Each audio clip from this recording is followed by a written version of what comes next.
Assalamualaikum warahmatullahi wabarakatuh.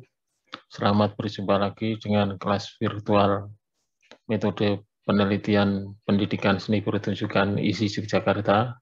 Pada saat ini kita sudah sampai pada pertemuan ketiga.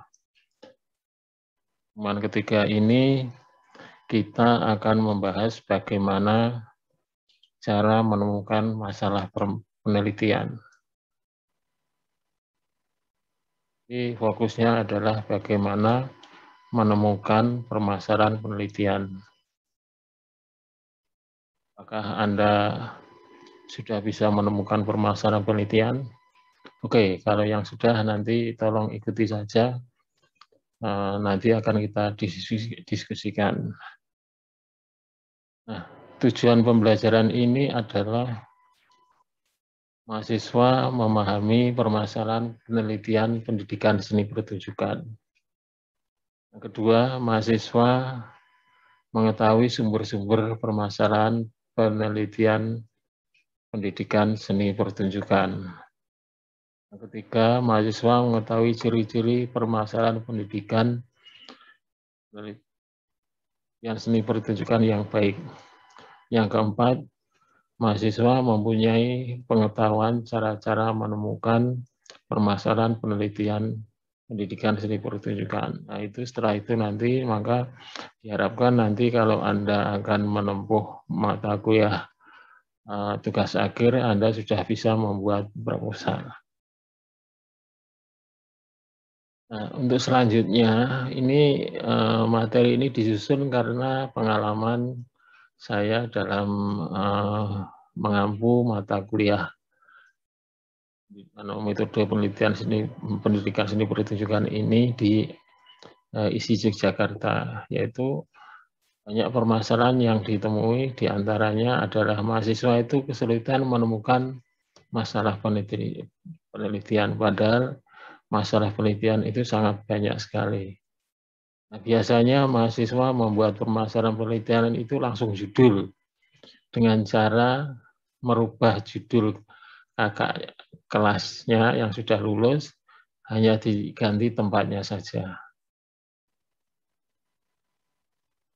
Kemudian ketika dia seminar proposal, dia belum bisa menggambarkan apa yang akan dikerjakan dalam penelitian. Tahap selanjutnya ketika mengerjakan skripsi, dia juga meniru kakak kelasnya, meskipun permasalahan berbeda. Nah, yang lebih celaka lagi adalah beberapa skripsi tidak menjawab pertanyaan penelitian. Dan mereka lebih di dalam hasil penelitian itu dia menampilkan data dari tinjauan pustaka yang di bab 2. Sehingga hasil penelitiannya itu bisa dikatakan tidak ada masalahnya. Terus kemudian sumber masalah penelitian itu di mana saja? Itu ada di ruang kelas, ya, sekolah, di rumah, di komunitas, di lembaga-lembaga lainnya. Jadi di sana itu ada banyak masalah. Dan itu di perkembangan sosial, perubahan teknologi. Ya, sekarang ini kan ada pembelajaran daring, itu kita menggunakan teknologi, perkembangan teknologi. Itu bagaimana itu penerapannya di dalam pembelajaran, itu juga satu permasalahan tersendiri yang sekarang ini banyak ditulis oleh teman-teman Anda itu. Kemudian sumber masalah yang berikutnya adalah rekomendasi penelitian dan sumber khusus. Misalnya ensiklopedia pendidikan, abstrak penelitian, buletin, laporan penelitian, jurnal penelitian, disertasi, dan publikasi serupa lainnya. Teks juga bisa, tugas khusus, laporan, dan makalah, diskusi kelas, seminar, tukaran ide dengan teman, juga konsultasi dengan supervisor atau ahli. Itu adalah sumber masalah penelitian. Kemudian ruang lingkupnya seberapa luas. Nah, ruang lingkup penelitian pendidikan seni pertunjukan itu banyak sekali, seperti juga ruang lingkup penelitian pendidikan pada lainnya, yaitu yang pertama masalah komponen proses pendidikan. Itu di sana ada interaksi pendidikan, tujuan pendidikan, lingkungan pendidikan, pergaulan pendidikan. Dari landasan dan perbuatan teori, perbuatan mendidik itu juga ada landasan psikologi siswa sebagai individu, komponen dan karakteristik siswa, perkembangan siswa, perbuatan mendidik, bimbingan siswa. Dari segi kurikulum dan manajemen pendidikan, ada kurikulum, manajemen pendidikan, kebijakan pendidikan, teori kurikulum, dan pembelajaran. Dan dari bidang-bidang pendidikan itu ada bidang ilmu dan praktek, lingkup pendidikan. Terus kemudian ada juga lingkup pendidikan, kurikulum, dan pembelajaran. Kemudian ada juga penelitian bidang ilmu dan praktek, bimbingan dan konseling. Ada juga penelitian bidang ilmu dan praktek manajemen pendidikan. Nah, itu kalau dirinci adalah sebagai berikut. Di dalam sistem pendidikan itu ada input. Input itu adalah yang termasuk di situ adalah siswa, guru, pegawai, kurikulum, sarana, fasilitas pendidikan, lingkungan belajar, dan seterusnya. Selanjutnya adalah proses. Di dalam proses itu ada strategi pembelajaran, model belajar dan pembelajaran, media pembelajaran, performan guru dan siswa dalam pembelajaran, penerapan teori belajar, pengelolaan kelas, dan lain-lain. Kemudian di sisi output, jadi di sistem pendidikan itu ada input, proses, dan output. Nah, di dalam output itu ada performan atau kinerja lulusan, kompetisi yang diharapkan, sistem evaluasi yang digunakan, ragam alat evaluasi, dan lain-lain. Nah, kemudian dari pusat pendidikan itu ada pendidikan dalam keluarga, pendidikan yang masyarakat, dan pendidikan formal. Bidang pendidikan itu ada kurikulum dan pembelajaran, manajemen pendidikan, bimbingan konseling, pendidikan luar sekolah, pendidikan khusus, dan pendidikan lanjutan. Bidang studi atau mata pelajaran. Penelitian di bidang studi atau pelajaran itu bisa meneliti pendidikan moral dan humaniora, pendidikan IPS dan variasinya, pendidikan MIPA dan variasinya, pendidikan bahasa dan Indonesia dan daerah, kemudian pendidikan bahasa asing, pendidikan olahraga, dan pendidikan kesehatan. Nah, yang ini biasanya belum dimasukkan bidang kita, itu bidang pendidikan seni budaya itu belum dimasukkan pada buku-buku yang terbit, yang sudah terbit. Nah, disinilah bahwa tempat bidang kita adalah seni pertunjukan, jadi penelitiannya bisa pendidikan drama, pendidikan tari, dan pendidikan musik. Di situ kita bisa membahas pendidikan seni itu dari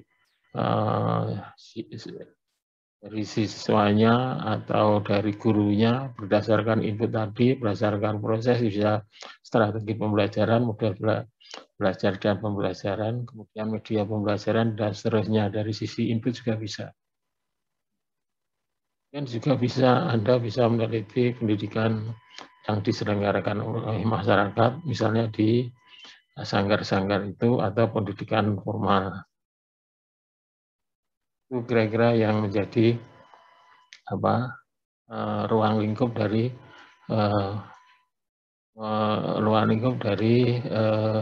penelitian pendidikan seni pertunjukan.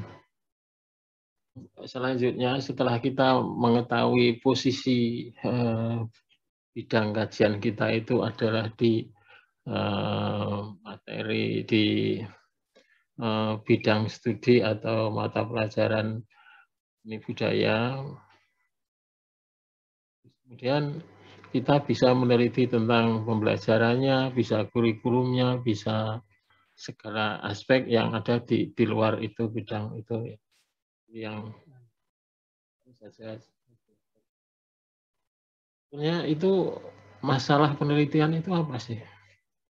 Masalah penelitian itu adalah adanya kesenjangan atau perbedaan antara kondisi ideal dan kondisi yang diharapkan. Tanya gimana? Ya, kalau kondisi nyata, kondisi yang ideal di dalam pembelajaran itu adalah mencerdaskan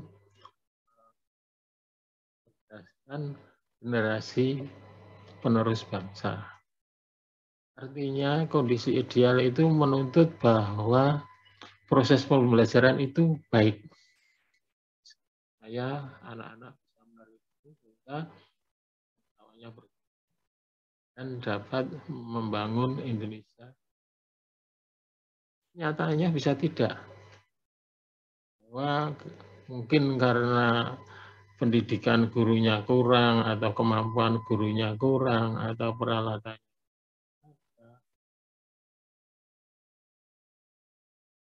banyak yang malas dan sebagainya, sehingga terjadi keadaan yang tidak ideal. Ya, misalnya dari hasil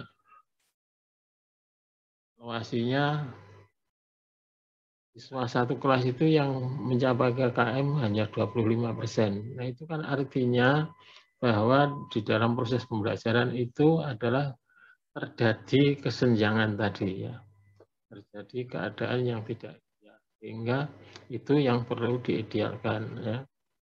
Saya ulangi bahwa masalah di dalam itu adalah adanya kesenjangan. Kesenjangan antara keadaan ideal dengan keadaan senyap. Nah, itu karena adanya proses yang tidak sesuai dengan harapan. Nah, di kelas itu selalu ramai, gurunya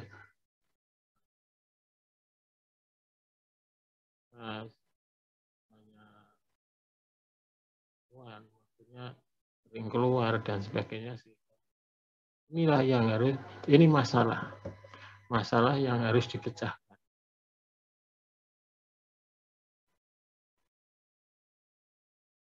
Ini kesenjangan itu ada kesenjangan informasi dan kondisi. Kesenjangan informasi itu belum terpublikasinya informasi yang bermanfaat atau baik.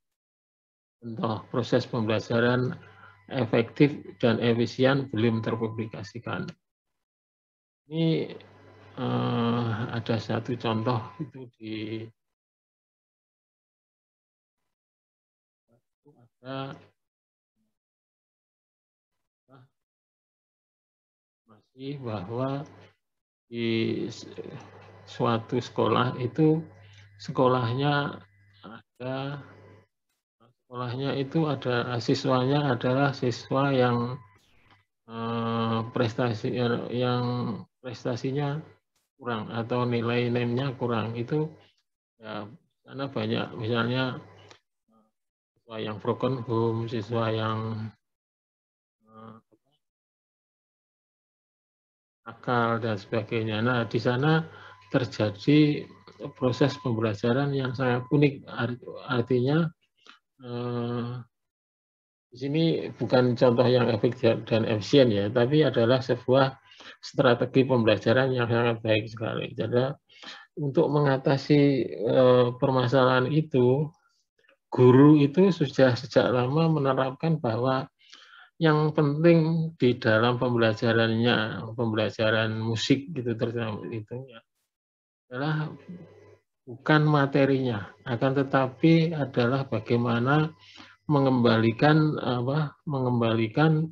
siswa itu ke jalan yang benar. Artinya kalau ketika masuk, pada saat masuk itu dia itu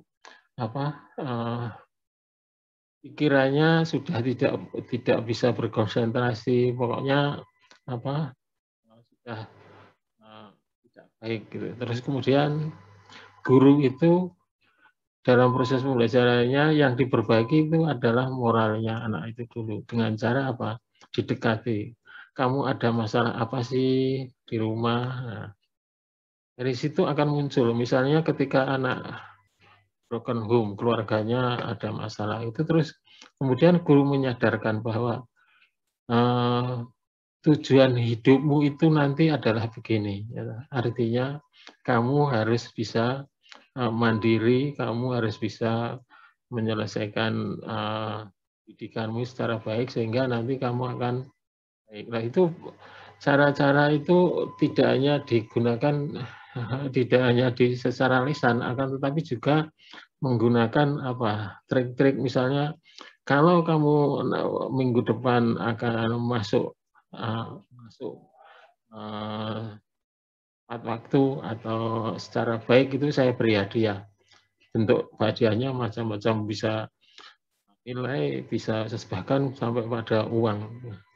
Artinya ini adalah sebuah proses strategi pembelajaran yang bagus. Nah, ini belum terpublikasikan secara luas. Oleh karena itu, salah satu mahasiswa saya menulis itu sehingga strategi ini diharapkan bisa ditiru di kelas-kelas dengan segala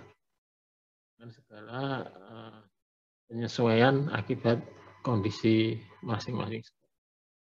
Itu artinya informasi yang belum tertulis, yang baik tapi belum dipublikasikan, itu juga merupakan kesenjangan. Yang kedua adalah kesenjangan kondisi realita tidak sesuai dengan yang diharapkan. Contoh, proses pembelajaran musik di sekolah 10 belum optimal. Yang saya sampaikan tadi, ini ada juga salah satu contoh pembelajaran karawitan di SMP di Jogja itu, karena gurunya satu dan harus mengajar anak satu kelas, padahal untuk belajar karawitan itu minimal dia harus belajar 9 jenis tabuhan yang alatnya berbeda-beda, sehingga untuk mengatasi itu diterapkanlah model jigsaw. Jadi model jigsaw yang seperti Anda ketahui bahwa itu adalah merupakan pembelajaran kelompok kooperatif yang membagi kelas itu menjadi beberapa kelompok. Itu ya, masing-masing kelompok itu kemudian diberi, masing-masing kelompok terdiri dari misalnya saja jumlah siswanya 30, maka akan dibagi menjadi 6 kelompok, masing-masing 5. Kemudian dari masing-masing 5 itu membuat satu kelompok yang namanya kelompok ahli. Kelompok ahli itu adalah kelompok yang mempelajari satu jenis alat musik. Nah, setelah dia menjadi kelompok ahli, terus kemudian dia menyebar kembali kepada kelompok-kelompok asalnya tadi. Dan masing-masing itu mengajar temannya tentang materi yang sudah didapat dari kelompok ahli tadi. Nah, demikian maka terjadi efisiensi proses pembelajaran, bahwa guru tidak harus menjelaskan semuanya itu kepada siswa, tetapi melalui kelompok-kelompok tadi itu dapat tersampaikan dengan baik kepada seluruh siswa.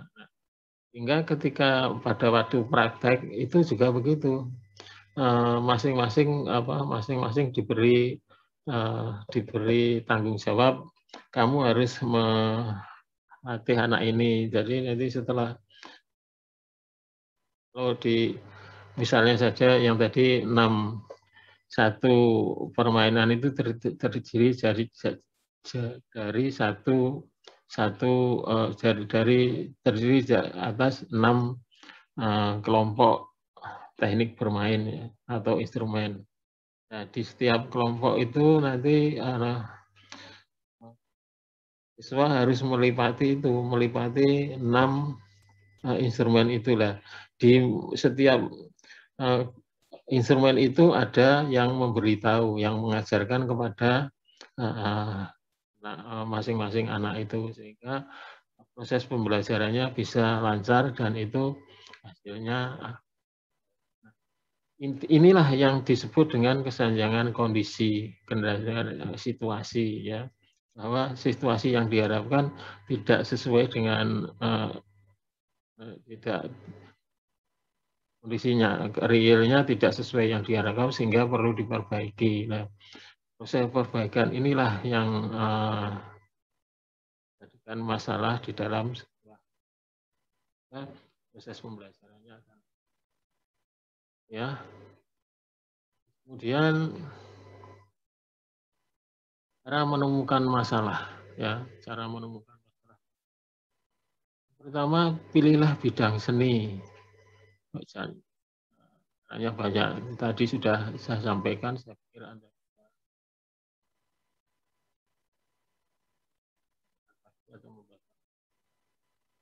Yang paling penting ini adalah yang C.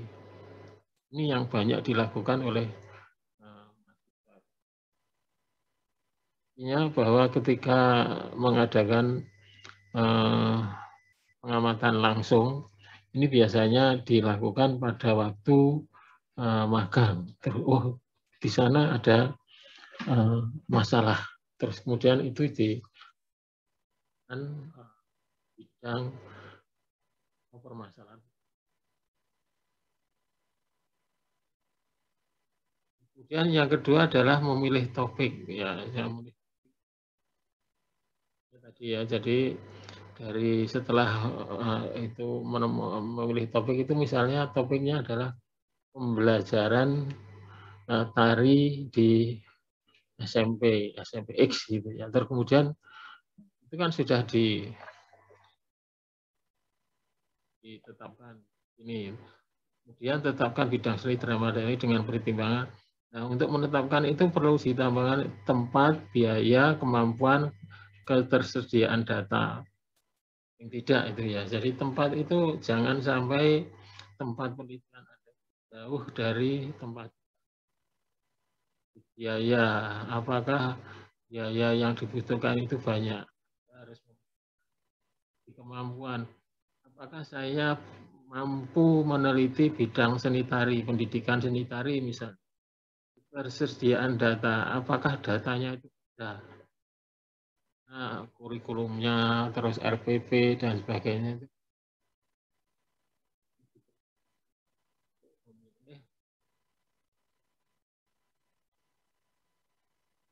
Selanjutnya, kaitkan masalah itu dengan teori, karena teori dapat menunjukkan variabel yang tidak kelihatan dan menformulasikan permasalahan ini yang sulit. Mahasiswa kadang-kadang jarang menemukan, besar belum bisa mengaitkan ini. Contohnya begini ya. Jadi kalau tadi misalnya saja tentang pembelajaran karawitan tadi, nah itu Anda harus, kalau model begini, saya akan memperbaiki ini. Ini termasuk apa ini di dalam pembelajaran? Ternyata itu termasuk model pembelajaran atau termasuk metode pembelajaran. Akhirnya apabila itu termasuk pada model pembelajaran, maka model pembelajaran apa yang diterapkan di situ untuk memperbaiki itu, atau metode yang diterapkan itu. Hingga dari situ akan terlihat keterkaitan antara teori yang sudah ada dengan penelitian Anda. Karena di dalam penelitian itu sebetulnya adalah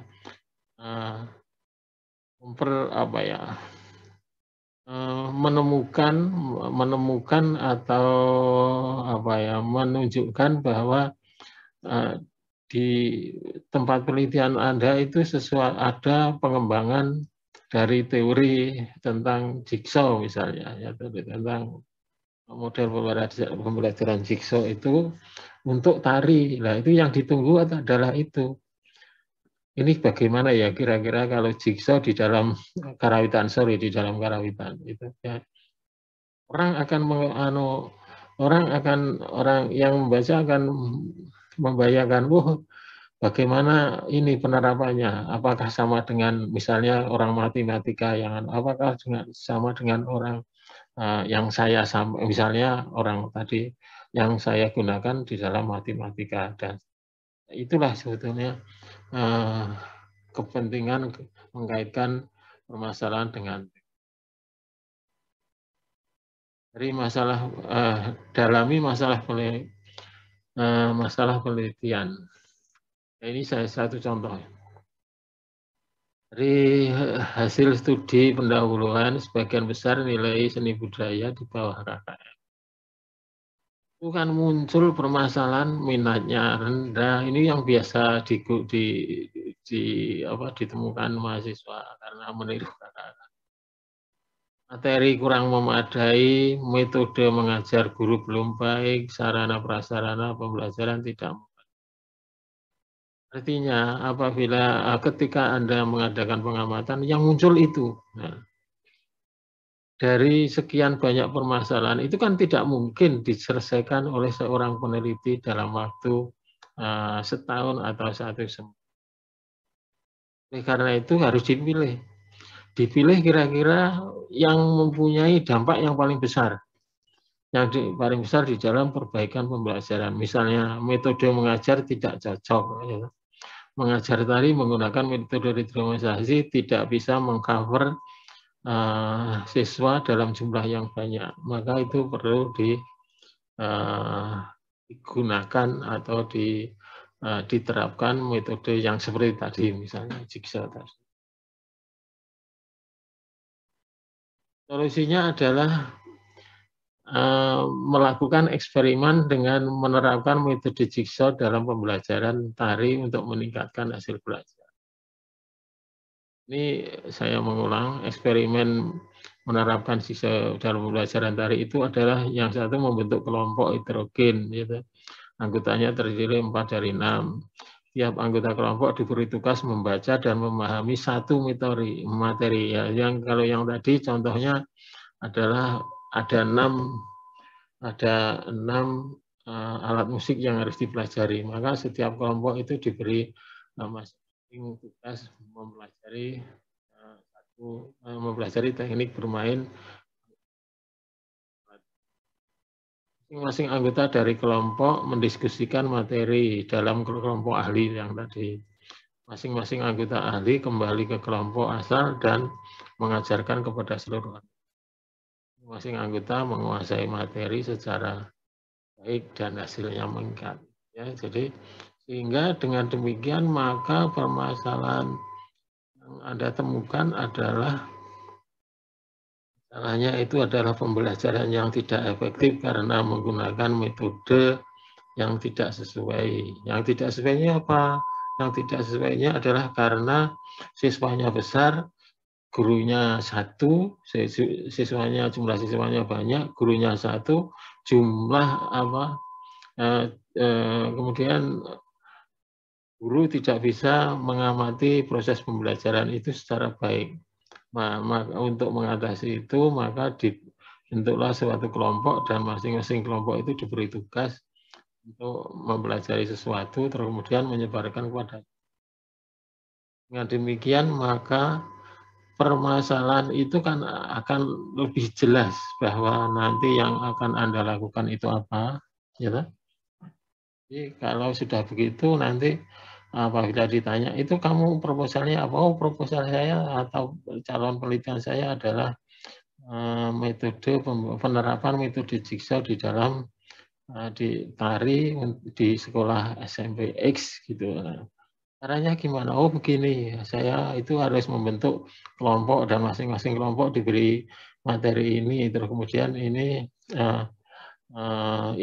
mengajarkan kembali, masing-masing anggota mengajarkan kembali sehingga proses pembelajaran. Jadi sampai di situ paling tidak ini sudah mempunyai gambaran ya, gambaran bahwa apa yang akan dilakukan, masalahnya apa, terus kemudian cara penyelesaiannya bagaimana, langkah-langkah yang harus ya bisa. Karakter masalah yang baik itu adalah karakter yang jelas dan singkat, dinyatakan dengan jelas dan singkat. Tidak sepele pengulangan atau pengulangan. Sepele itu yang misalnya kamu sepele itu apa? Saya hanya akan meneliti tentang apa? Pembelajaran pembelajaran tari gitu misalnya, tapi tidak bisa menjelaskan proses yang kala apa yang kamu akan sampaikan itu tidak jelas ya. Sehingga kriteria yang ketiga itu adalah ruang lingkupnya terbatas ya. Jangan banyak-banyak. Ruang lingkupnya jangan terlalu lebar. Datanya tersedia, terus kemudian mengetahui cara menarik kesimpulan, menghasilkan jawaban atas. Nah ini yang penting supaya yang kemarin saya sampaikan itu bahwa ada mahasiswa yang hasil penelitian itu tidak menjawab pertanyaan. Nah, untuk itu ini ada sebuah kata kunci yang bisa digunakan untuk mengetes apakah permasalahannya itu sudah layak untuk diteliti atau belum. Itu adalah 5W. Itu dari Dawson itu. Yang pertama W adalah what, apa yang akan kamu teliti. Yang tadi adalah metode pembelajaran atau proses pembelajaran tari di X. Kenapa? Oh, karena tidak efisien. Why-nya. Kenapa? Oh, karena tidak efisien. Kenapa tidak efisiennya? Oh, itu karena gurunya hanya satu, siswanya banyak, sehingga guru tidak bisa mengawasi secara intensif satu persatu. Kemudian siapa itu? Siapa? Jadi tempatnya jadi nanti yang akan dijadikan subjek penelitian itu siapa? Di situ adalah kemudian informasinya siapa? Nah, itu ya di sana subjek penelitiannya adalah siswa dan guru, terus kemudian informasinya juga guru dan itu. Tempatnya di mana? Di SMP X, gitu. Kapan? Nah, kapan itu bisa mungkin tidak usah saya jelaskan, Anda sudah bisa. Itu dari saya. Terima kasih. Assalamualaikum warahmatullahi wabarakatuh.